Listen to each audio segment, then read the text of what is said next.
Hello everyone, welcome to our channel Aryan institute of learning. जैसा कि हम प्रिपेयर कर रहे हैं DSSS KVS TGT साइंस का सिलेबस। चैप्टर है लाइट, पार्ट है 5। ये जो है सिलेबस है DSSS का on the basis of NCERT syllabus. ये लाइट चैप्टर का है। सिर्फ ये टॉपिक्स जो हैं हमें लाइट चैप्टर में कंप्लीट करने हैं। ये लास्ट टाइम ने पढ़ा था रिफ्रैक्शन। रिफ्रैक्शन क्या होता है ये आपको पता ही है। Change in the direction of a wave passing from one medium to another.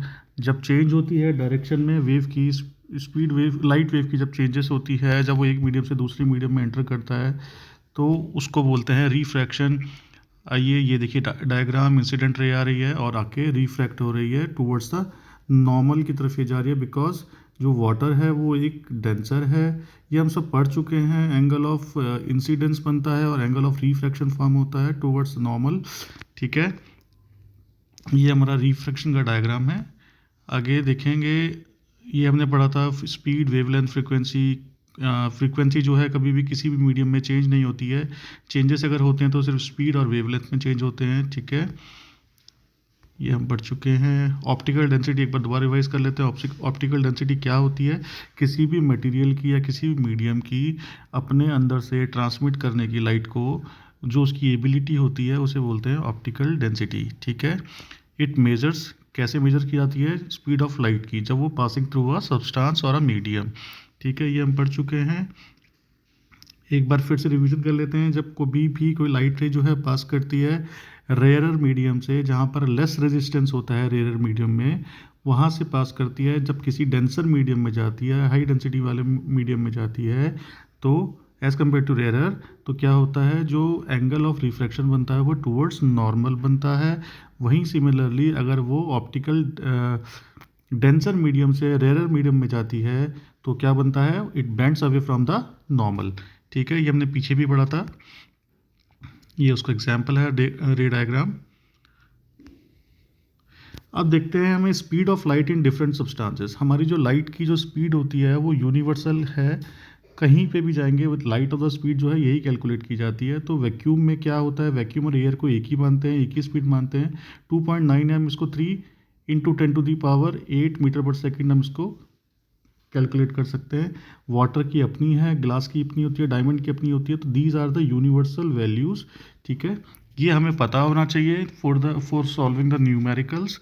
ठीक है, आइए पढ़ते हैं लाइट में। What is refractive index? हमें रिफ्रैक्टिव इंडेक्स को समझना होगा। ये क्या होता है? Basically refractive index is equal to optical density, दोनों बराबर है। अगर हम किसी का RI निकालते हैं तो यानी कि वो इज इक्वल टू होता है optical density of the medium. ठीक है, आप देखेंगे यहाँ पे वैक्यूम है। वैक्यूम बोले तो एयर भी बोल सकते हैं। एयर से अगर हमारा एक मीडियम एयर हो गया, वहाँ से आप देखते हैं 3 इंटू 10⁸ की स्पीड से लाइट जो है आती है, और गिलास जो है जहाँ पे पॉइंट ऑफ इंसिडेंस है वहाँ से रिफ्रैक्ट होती है। वहाँ पे जाके स्पीड जो होती है हमारी स्लो डाउन हो जाती है। वहाँ 3 इंटू 10⁸ था, यहाँ पे जैसी रिफ्रैक्ट हुई तो हमारी स्पीड क्या हुई? स्लो हो गई। ग्लास के अंदर 2 इंटू 10⁸ स्लो हुई, मतलब ग्लास जो था वो हमारा डेंसर था एज़ कम्पेयर टू वैक्यूम। ठीक है ना, वैक्यूम जो था वो रेयरर डेंसर था, रेयरर मीडियम था, और ग्लास जो था डेंसर मीडियम था हमारा। तो यहाँ पे हमने देखा क्या हुआ, एक तो इसने टूवर्ड्स नॉर्मल की तरफ, जो हाई डेंसिटी वाले होते हैं तो टूवर्ड्स नॉर्मल की तरफ जाता है, तो उसने एंगल ऑफ रिफ्रैक्शन जो है टूवर्ड्स नॉर्मल की तरफ बनाया है। और स्पीड जो है वहाँ पे हमारी स्लो हुई है। कब? जब वो रेयरर मीडियम से डेंसर मीडियम में एंटर किया तो वहाँ पे हमारी स्पीड स्लो हो गई। 3 इंटू 10 से लेकर 2 इंटू 10⁸ हो गया। ठीक है, पर ऐसा हुआ क्यों ये हम देखेंगे। यहाँ पर हमने स्पीड ऑफ लाइट क्या ली है वैक्यूम में? 3 इंटू 10⁸ मीटर पर सेकेंड, और गिलास के लिए 2 इंटू 10⁸ मीटर पर सेकेंड। अब हम आगे देखेंगे व्हाट इज़ रिफ्रैक्टिव इंडेक्स। आखिर रिफ्रैक्टिव इंडेक्स है क्या? ठीक है, अब देखते हैं। यहाँ पे आप देखेंगे रेयरर मीडियम से, रेयर जो हमारा वैक्यूम है वो रेयरर मीडियम में आता है, क्योंकि वहाँ पर क्या है, लेस रेजिस्टेंस है, वहाँ पे रुकावटें कम है, लेस रेजिस्टेंस है, और यहाँ पे स्पीड ऑफ द लाइट क्या है, वो हाई है। जैसे ही वो ग्लास मीडियम में जाती है, डेंसर मीडियम में क्या होता है, मोर रेजिस्टेंस होता है, यहाँ पे रुकावटें ज़्यादा होती हैं। तो यहाँ पे क्या होता है, जो स्पीड ऑफ द लाइट है वो क्या हो जाएगी, स्लो डाउन हो जाएगी। When it come to the glass denser medium, तो यहाँ पे हमने देखा स्पीड क्या होगी, स्लो डाउन होगी। तो रीज़न क्या था यहाँ पे हाई और स्लो का? वो वैक्यूम जो था वो रेयरर मीडियम था, वहाँ पे लेस रेजिस्टेंस था। गिलास क्या था, एयर के कंपैरिजन में, एयर के रिलेटिवली वो क्या था, हाई डेंसिटी में था। तो क्या हुआ, वहाँ पे स्पीड स्लो डाउन हो गई। स्लो डाउन होने की वजह से क्या हुआ, वहाँ पे मोर रेजिस्टेंस था, इसलिए वहाँ पे स्लो डाउन हुआ। ठीक है, अब देखते हैं ऑप्टिकल डेंसिटी। ऑप्टिकल डेंसिटी है क्या, ऑप्टिकल डेंसिटी सिंपल अगर हम बात करते हैं तो क्या है, refractive index measures optical density of medium. Simple language में आप बस इतना समझिए, रिफ्रैक्टिव इंडेक्स क्या करता है, मेजर्स करता है, किसको नापता है, ऑप्टिकल डेंसिटी ऑफ मीडियम को। मीडियम कुछ भी हो सकता है, ग्लास, वाटर, डायमंड, ठीक है ना। अपने डिफरेंट डिफरेंट मीडियम में जो रिफ्रैक्टिव इंडेक्स है वो क्या करता है, उसकी ऑप्टिकल डेंसिटी यानी कि लाइट अपने से ट्रांसमिट करने की जो उसकी एबिलिटी है उसको मेजर करता है कौन, रिफ्रैक्टिव इंडेक्स। ठीक है, that is your optical density. Refractive index is equal to optical density. Example के लिए हम क्या लेंगे, जैसे कि मैं चाहता हूँ कि कितनी स्पीड स्लो होती है जब वो गिलास में एंटर होती है, लाइट जब एंटर होती है तो कितनी स्पीड उसकी स्लो होती है एज कम्पेयर टू जो लाइट, जो स्पीड ऑफ लाइट जो होती है हमारी वैक्यूम में। ठीक है ना, स्पीड ऑफ लाइट जब ग्लास में एंटर होती है, डेंसर मीडियम में एंटर होती है, तो एज कम्पेयर टू वैक्यूम वो कितना स्लो डाउन करती है। देखिए ये तो हमें पता लग गया कि रेयर मीडियम से जब डेंसर मीडियम में जाएगी तो स्पीड जो होगी स्लो डाउन होगी। ठीक है ना, क्योंकि वहाँ पे मोर रेजिस्टेंस होता है, किसमें, डेंसर में। तो डेंसर में जब रेजिस्टेंस ज़्यादा है वहाँ स्पीड स्लो होगी, तो बट कितनी स्लो होगी एज कम्पेयर टू वैक्यूम। तो ग्लास में कितनी स्लो होगी वो निकालने के लिए हमारे पास फॉर्मूला होता है। वो क्या करेंगे, हम क्या करेंगे, इसका एक रेशियो निकालेंगे, किसका, speed of light in vacuum, vacuum में जो स्पीड ऑफ लाइट थी उसका रेशियो निकालेंगे, किससे, स्पीड ऑफ लाइट इन गिलास। जो स्पीड ऑफ लाइट बाहर थी जब वो ग्लास के अंदर आई तब उसकी जो स्पीड थी उसका हम एक रेशियो निकालेंगे।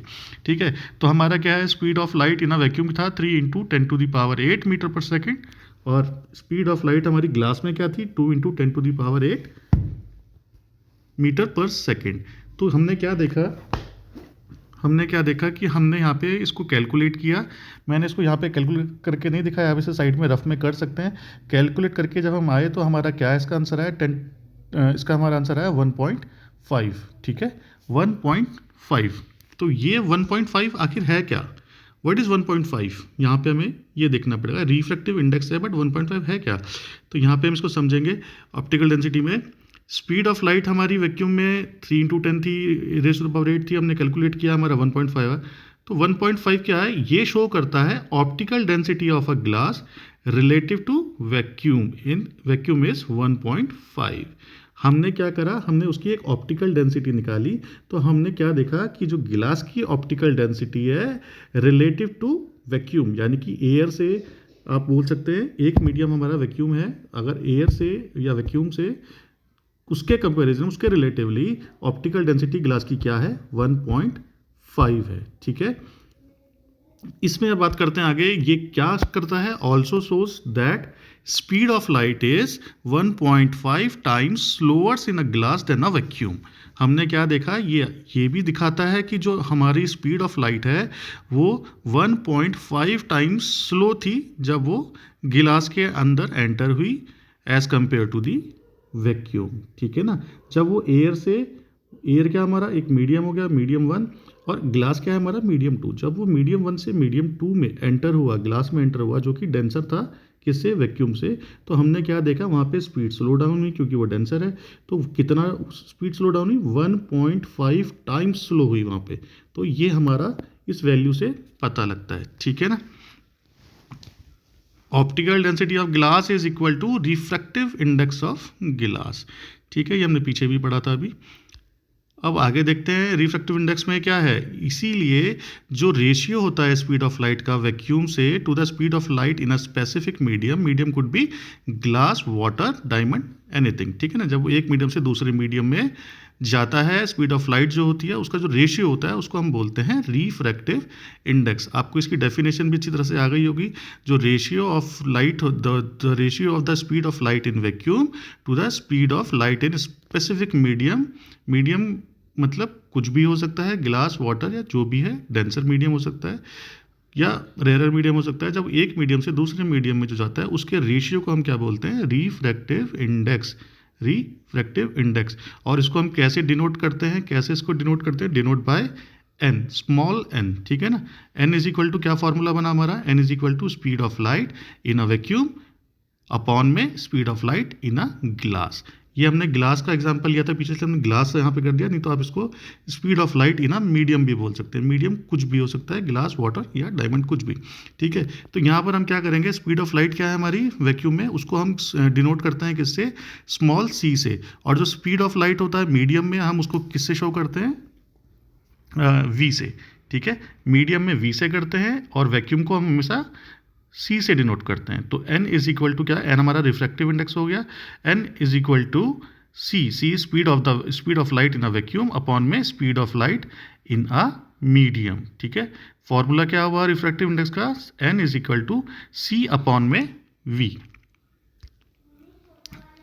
इसको और क्या बोलते हैं, n अपॉन में सी अपॉन में n is equal to c upon में v को क्या बोलते हैं, साथ में आप इसको हम ऐसे भी बोल सकते हैं, एब्सोल्यूट रिफ्रैक्टिव इंडेक्स। तो कंफ्यूज नहीं होना, रिफ्रैक्टिव इंडेक्स और एब्सोल्यूट रिफ्रैक्टिव इंडेक्स में कोई डिफरेंस नहीं है, फॉर्मूला सेम है, n is equal to c upon में v, also known as absolutely refractive index, ARI।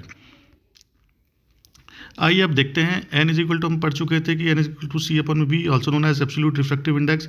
अब बात करते हैं, अगर हमारा n ग्रेटर है, हमारा रिफ्रैक्टिव इंडेक्स अगर ग्रेटर है, आप समझिए बाय ग्रेटर कहाँ बोल रहा हूँ, एक मीडियम के कंपैरिजन में हम बात करते हैं, लाइक एयर से जब वो गिलास के अंदर एंटर हुआ, अगर गिलास के अंदर उसका जो रिफ्रैक्टिव इंडेक्स है हायर है, ग्रेटर है, अगर वो ग्रेटर है तो ऑप्टिकल डेंसिटी क्या है, वो भी अगर उसकी ज़्यादा है, ऑप्टिकल डेंसिटी भी ज़्यादा है और रिफ्रैक्टिव इंडेक्स भी ग्रेटर है, तो क्या होगा, जो स्पीड ऑफ लाइट होगी वो स्लो डाउन होगी। आप एरो से समझिए, वो नीचे की तरफ शो कर रहा है ब्लू वाला, तो इट मीन्स अगर आपका n जो है हायर साइड दिखा रहा है, ऊपर की तरफ दिखा रहा है, अगर ग्रेटर होगा या ऑप्टिकल डेंसिटी ज़्यादा होगी, दोनों अगर ज़्यादा हैं, तो क्या होगा, स्पीड ऑफ लाइट क्या होगी आपकी, स्लो होगी। स्पीड ऑफ लाइट क्या होगी वहाँ पे, स्लो होगी। अगर आपका जो रिफ्रैक्टिव इंडेक्स है वो स्मॉलर है और ऑप्टिकल डेंसिटी जो है वो भी जो है लेसर है, अगर वो भी लेस आती है तो स्पीड ऑफ लाइट क्या होगी आपकी, हाई होगी। ये एक जनरल नॉलेज के लिए आपके लिए बता रहा हूँ, ये आपको कहीं MCQ में कहीं पे आ सकता है, आपको क्वेश्चन पूछा जा सकता है। ये अगर रिफ्रैक्टिव इंडेक्स आपका ज़्यादा है और ऑप्टिकल डेंसिटी भी आपकी ज़्यादा है या ग्रेटर है और मोर है, तो आपकी स्पीड ऑफ लाइट क्या होगी, आपकी स्पीड ऑफ लाइट स्लो होगी। जहाँ पर आपका रिफ्रैक्टिव इंडेक्स भी स्मॉलर है और आपकी ऑप्टिकल डेंसिटी जो है वो भी लेसर है, तो वहाँ पर क्या होगा, स्पीड ऑफ लाइट क्या होगी आपकी, हाई होगी। कंफ्यूज नहीं होना, बहुत सिंपल सा है, मैंने आपको एरो से आपको समझा दिया है, आप इसको देख सकते हैं। अगर हाई है तो वहाँ स्लो हो रहा है, अगर यहाँ पे स्लो है तो वहाँ हाई हो रहा है, ठीक है। अब बात करते हैं न्यूमेरिकल प्रॉब्लम्स की। हमारे को न्यूमेरिकल प्रॉब्लम्स आएंगी तो उसमें हम कैसे उसे सॉल्व करते हैं, ये आगे हम देखते हैं। जैसे कि आप देखेंगे speed of light in diamond, मैंने आपको जैसे पहले बताया था कि जो यूनिट्स हैं, ये हमारी जो वैल्यूज़ है, सॉरी, ये वैल्यूज़ हमारी क्या है, सारी यूनिवर्सल है।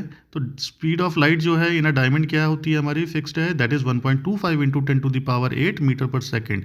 अब हमें क्या करना है, रिफ्रैक्टिव इंडेक्स निकालना है, फाइंड रिफ्रैक्टिव इंडेक्स n, ठीक है। हमने यहाँ पे दो मीडियम लिए, एक वैक्यूम ले लिया है, वैक्यूम बोले तो एयर भी आप ऐसे कंसिडर करते हैं। डायमंड क्या है, वो भी एक मीडियम हो गया। तो जब हमने देखा कि वैक्यूम क्या है, रेयरर मीडियम है, और डायमंड क्या है, डेंसर मीडियम है, यहाँ पे टूवर्ड्स नॉर्मल उसने अपना एंगल बनाया, ठीक है। यहाँ पर हम क्या करेंगे, वी नो दैट जो स्पीड ऑफ लाइट वैक्यूम में होती है वो होती है 3 इंटू 10⁸ मीटर पर सेकेंड, और speed of light in diamond क्या होती है, that is your 1.25 into 10⁸ metre per second, जो कि यूनिवर्सल है। n is equal to c upon में v, ये हमारा रिफ्रैक्टिव इंडेक्स का फॉर्मूला है, वैल्यू हमारे पास आ चुकी है सी अपॉन में v की। क्या करेंगे, इसको पुट करेंगे, वैल्यू को करने के बाद हमने जब कैलकुलेट किया तो हमको क्या इसका वो आया, 2.4। तो यहाँ पे क्या है, व्हाट इज़ 2.4 रिफ्रैक्टिव इंडेक्स, आखिर है क्या चीज़ ये। इसका मतलब ये हुआ जो स्पीड ऑफ लाइट है वो 2.4 टाइम्स स्लोअर है as compare to the speed of light in vacuum. जब वैक्यूम से डायमंड के अंदर जब लाइट आई तो वहाँ पर क्या हुआ, डायमंड जो था वो डेंसर है एज कंपेयर टू वैक्यूम, तो वहाँ पे उसने उसकी स्पीड को 2.4 टाइम्स स्लोअर कर दिया, just because of its density, high density की वजह से वहाँ पर उसकी स्पीड ऑफ लाइट जो थी as compare to vacuum 2.4 times slower हो गई। ये हमारा रिफ्रैक्टिव इंडेक्स हमने निकाला है, ये उससे हमें पता लगा, ठीक है। मैंने आपको पहले बताया रिफ्रैक्टिव इंडेक्स कैसे पता लगेगा, जब हम उसके अंदर से किसी के अंदर से हम जब लाइट को पास करते हैं, या फिर ऑप्टिकल डेंसिटी का पता लगती है जब उसकी स्पीड ऑफ लाइट हम किसी से पास थ्रू करते हैं, तो उसकी जो एबिलिटी होती है लाइट पास करने की, वो उसकी ऑप्टिकल डेंसिटी है और रिफ्रैक्टिव इंडेक्स है। तो 2.4 टाइम्स स्लोअर है डायमंड के अंदर speed of light as compare to the air और वैक्यूम। ठीक है, by this way we can find absolute refractive index in any medium. ठीक है ना, किसी भी मीडियम में हम रिफ्रैक्टिव इंडेक्स और एब्सोल्यूट रिफ्रैक्टिव इंडेक्स निकाल सकते हैं। ठीक है ना, 2.4 हमारा इसका वो है। अब हम यहाँ पे दो एमसीक्यूज करते हैं जो हमने पढ़ा, उसके लिए थोड़ा सा रिवीजन के लिए थोड़ा सा उसमें से हम एमसीक्यू निकालते हैं। जैसे कि आप देखेंगे रिफ्रैक्टिव इंडेक्स क्या है, इज यूनिट लेस। अब आपने पीछे भी देखा होगा, मैंने 1.5 निकाला, आगे कुछ नहीं था, ना मीटर पर सेकंड था, ना किलो था, ना लीटर था, कोई यूनिट है ही नहीं। वैसे ही ये यूनिटलेस होता है। तो क्यों होता है, वाई? ये इसलिए होता है क्योंकि रिफ्रैक्टिव इंडेक्स जो होता है रेशियो होता है किसके बीच में, सिमिलर क्वांटिटीज़ के बीच का रेशियो होता है, इसीलिए रिफ्रैक्टिव इंडेक्स की कोई यूनिट नहीं होती। देखिए n is equal to C, C क्या है, speed of light in vacuum, metre पर सेकंड हमने ले लिया, अपॉन में v, speed of light in medium, metre पर सेकंड। ठीक है, इज इक्वल टू, ये हमने मीटर पर सेकंड क्या हुआ, यहाँ पे हमारा क्रॉस हो गया, ये आपस में हमारे कैंसिल हो रहे हैं। कैंसिल होने की वजह से क्या हुआ, that's why R I refractive index has no unit, ये आपस में कैंसिल हो जाते हैं। तो कैंसिल होने की वजह से इनका कोई यूनिट नहीं है, ये आपको पता होना चाहिए। ठीक है ना, refractive index is unitless because this is a ratio between similar quantities. ठीक है ना, एक जैसी क्वांटिटीज के बीच का ये रेशियो है, इसलिए इनकी यूनिट्स आपस में कैंसिल हो जाती हैं, तो इसलिए ये यूनिटलेस होता है। ठीक है, एक एमसीक्यू ये हो गया। दूसरा आ जाते हैं, absolute refractive index is always greater than 1। Absolute refractive index जो होगा वो हमेशा ग्रेटर देन 1 होगा। वाई?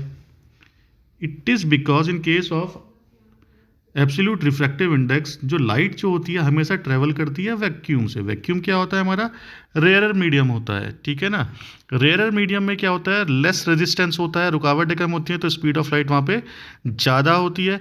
पर जब वो वैक्यूम रेयरर से जब मीडियम से जाता है डेंसर मीडियम में, लाइक ग्लास, डायमंड, वाटर, जब वो डेंसर मीडियम में लाइट जाती है, जो स्पीड ऑफ लाइट होती है वो क्या होती है, हमेशा स्लो डाउन होती है। स्लो डाउन होती है किसमें, डेंसर मीडियम में जाके। तो हमेशा जो एब्सोल्यूट रिफ्रैक्टिव इंडेक्स होगा वो देयरफॉर ग्रेटर देन 1 ही होगा। उससे 1.1 टाइम्स स्लो अंदर हुई, 1.2 स्लो हुई, 1.5 स्लो हुई, 2.4 स्लो हुई, जो भी उसका मतलब है वो हमेशा 1 से बड़ा ही आएगा। ठीक है ना, 1 टाइम से बड़ा ही आएगा। ठीक है, रेयरर मीडियम से जब भी डेंसर मीडियम में जाएगा तो कभी भी आपका एब्सोल्यूट रिफ्रैक्टिव इंडेक्स या रिफ्रैक्टिव इंडेक्स आपका कभी भी 1 के इक्वल नहीं होगा। ठीक है, 1 से बड़ा होगा। ठीक है, ये आपको क्लियर हो जाएगा। तो ये एक आपका एमसीक्यू का क्वेश्चन है, मैं इसलिए आपको बताया कि वो हमेशा ग्रेटर देन 1 होता है। पर क्यों होता है ये आपको पता लग गया होगा। वो वैक्यूम, क्योंकि जो हमारा जो लाइट होती है वो हमेशा क्या करती है, ट्रैवल करती है वैक्यूम रेयरर मीडियम से डेंसर मीडियम में। तो हमेशा जब रेयरर मीडियम से डेंसर मीडियम में जाते हैं तो लाइट की स्पीड हमेशा स्लो डाउन होती है। स्लो डाउन होने की वजह से जो एब्सोल्यूट रिफ्रैक्टिव इंडेक्स होता है वो हमेशा ग्रेटर देन 1 पाया जाता है। ठीक है, क्योंकि वहाँ पे स्पीड किसी ना किसी टाइम, मतलब कुछ ना कुछ गुना उससे कम होती है जो वैक्यूम में होती है। जैसे कि हमने पीछे भी निकाला था तो 1.5 टाइम जो था स्लो डाउन किया था। फिर दूसरा को हमने पीछे किया था क्वेश्चन, तो इसमें क्या था 2.4 टाइम स्लोअर किया था डायमंड के अंदर। तो कभी भी 1 नहीं आएगा, इज इक्वल टू 1 नहीं आएगा, 1 से अबव ही आएगा। ठीक है, अब बात करते हैं रिलेटिव, थोड़ा जल्दी से पढ़ेंगे इसको। रिलेटिव रिफ्रैक्टिव इंडेक्स ये क्या है, हमने 2 मीडियम ले लिए यहाँ पे, एक गिलास ले लिया और एक वाटर ले लिया। अभी तक हम वैक्यूम से कर रहे थे, बट यहाँ हमने 2 दूसरे मीडियम लिए, एक गिलास है और एक वाटर है। अब आप यहाँ देख रहे होंगे कि वाटर के केस में क्या हो रहा है, वो bends away from the normal जा रही है रेज। ठीक है ना, तो यानी कि यहाँ से ये पता लग जाता है कि गिलास जो है हमारा डेंसर है as compare to water, water जो है लेस डेंसर है एज कम्पेयर टू ग्लास। अब हम देखते हैं यहाँ हमने क्या किया, गिलास को मीडियम 1 ले लिया और वाटर को क्या लिया, मीडियम 2 ले लिया। ठीक है, गिलास की भी स्पीड हमें पता है, speed of light in the glass वो होती है 2 × 10⁸ मीटर पर सेकंड। वहीं वाटर में क्या होती है 2.25 × 10⁸ मीटर पर सेकंड होती है। तो आप ये देखेंगे ग्लास 1 हमने उसको M1 कंसिडर किया, वाटर को हमने M2 कर दिया, मतलब मीडियम 1 मीडियम 2। जैसे उसमें C था, C क्या था? Speed of light in vacuum, वही चीज़ यही है, बस मैंने ऐसी दो मीडियम यहाँ पे आ रखे हैं क्योंकि ग्लास और वाटर है, तो मैंने इसको M1 M2 कंसिडर कर दिया। वैसे आप C और V भी कर सकते हैं, कोई इशू नहीं है। ये आपका आ गया ग्लास, इसकी स्पीड। अब हम क्या फाइंड करेंगे इसमें? हम फाइंड करेंगे refractive index of water relative to glass. Glass के कंपैरिजन उसके रिलेटिव रिफ्रैक्टिव इंडेक्स क्या है वाटर का, ठीक है। वाटर का रिफ्रैक्टिव इंडेक्स रिलेटिव टू गिलास यहाँ पे हम फाइंड करेंगे। इसके लिए क्या है? Refractive index of water relative to glass क्या है? N is equal to C upon V, formula हमारा वही सेम है। जब हम रिफ्रैक्टिव इंडेक्स निकाल रहे हैं तो दैट इज सिंपल, आपके दिमाग में पहले ही आ जाना चाहिए। N इज इक्वल टू क्या है? C अपॉन में V। C हमारा हो गया speed of light in vacuum और मीडियम 1, ठीक है। मीडियम 1 या फिर वैक्यूम आप ले सकते हैं। हमें बेसिकली कोई भी हम जो कैलकुलेशन कर रहे हैं वो हम एक मीडियम से दूसरे मीडियम भी कर रहे हैं, तो मीडियम चाहे वो वैक्यूम से डेंसर में जा रहा है, चाहे अंदर डेंसर से किसी और में जा रहा है, रेयर में जा रहा है, तो हमें एक मीडियम को जो कंसीडर करते हैं, दूसरे मीडियम पे जाती है जब रेस, तो पहले वाले मीडियम को मीडियम 1, दूसरे वाले को मीडियम 2। तो जो ऊपर रहता है वो हमेशा मीडियम 1 ऊपर ही रहता है, यानी कि C हमेशा ऊपर रहेगा और V हमेशा नीचे रहेगा। न्यूमरेटर में हमेशा आपका फर्स्ट मीडियम रहेगा और डिनोमिनेटर में हमेशा आपका दूसरा मीडियम रहेगा, ठीक है ना। तो C अपॉन में V यहाँ पे हो गया। C हमने यहाँ पे क्या लिया है? Speed of light in M1 glass ले लिया, और V हमने speed of light in medium 2 में हमने वाटर लिया है, ठीक है। N इज इक्वल टू क्या हो गया? 2 × 10⁸ मीटर पर सेकेंड अपॉन में 2.25, जो कि हमारे वाटर की स्पीड है, speed of light in water is equal to 10⁸ metre per second. हमने इनको ले लिया। जब हमने इनकी कैलकुलेशन करी, कैलकुलेशन करने पर हमें क्या मिला? 0.8। यहाँ पे हमें रिलेटिव रिफ्रैक्टिव इंडेक्स क्या मिला? 0.8, ठीक है। रिलेटिव रिफ्रैक्टिव इंडेक्स इधर स्मॉलर होगा 1 से, या फिर क्या हुआ? रिफ्रैक्टिव रिलेटिव इंडेक्स हमारा जो रिलेटिव रिफ्रैक्टिव इंडेक्स जो होगा हमारा ग्रेटर देन 1 होगा। डिपेंड करता है क्या? दोनों मीडियम की रिलेटिविटी पे डिपेंड करता है, ठीक है, कि वो कितना ट्रांसमिट या उनका ऑप्टिकल डेंसिटी कितना अलाउ कर रहा है। तो रिलेटिव रिफ्रैक्टिव इंडेक्स जो है वो या तो वो 1 से छोटा होगा या फिर 1 से बड़ा होगा, but it will never be equal to 1, ठीक है। फिर से आपको बता रहा हूँ, रिलेटिव रिफ्रैक्टिव इंडेक्स हो, एब्सोल्यूट रिफ्रैक्टिव इंडेक्स हो या रिफ्रैक्टिव इंडेक्स हो, जो भी आपको कंसीडर करना है, आप ये ज़रूर देख लीजिए, ये कभी भी इक्वल टू 1 नहीं होंगे, ठीक है ना। Relative refractive index smaller than 1 हो सकता है जो आपका, या फिर वो क्या होता है? ग्रेटर देन 1 हो सकता है, बट वो इज इक्वल टू कभी भी 1 नहीं होगा, ठीक है। यहाँ हम देख रहे हैं N इज इक्वल टू हमने जैसे लिया था CV, इसकी वैल्यू। तो ये मेरा फाइनल डायग्राम आपको आई होप यहाँ पे समझ में आया होगा। Refractive index, relative refractive index. अगर आपको अभी भी इसमें कोई कन्फ्यूजन हो, आपको लगता है कि नहीं और इलेबोरेट करके और समझाया जा सकता है, तो आप मुझे प्लीज़ कमेंट बॉक्स में डाल के मुझे ज़रूर पूछिए, मैं आपको ज़रूर बताऊँगा। बाकी मेरे हिसाब से तो हमने इसमें मैक्सिमम जो है रिफ्रैक्टिव इंडेक्स का पार्ट हमने कंप्लीट कर लिया है। एब्सोल्यूट रिफ्रैक्टिव इंडेक्स भी हमने कंप्लीट कर लिया है। ऑप्टिकल डेंसिटी हम समझ चुके हैं, ठीक है। फॉर्मूला एक सिंपल से ही है, N is equal to C upon में V, चाहे इधर से देखो चाहे उधर से देखो, हर किसी में जाके N अपॉन में N is equal to C upon में V हमारा एक फॉर्मूला है। इसको हम एब्सोल्यूट रिफ्रैक्टिव इंडेक्स भी बोलते हैं, जो हमारा N होता है, ठीक है ना। बाकी ये सब हमने पढ़ लिया है, आप इसको देख सकते हैं, और आपको लगे कि इसमें कुछ समझ में नहीं आया, प्लीज़ मुझे कमेंट बॉक्स में बताएं। Thank you so much for listening, thank you for your time, thank you so much.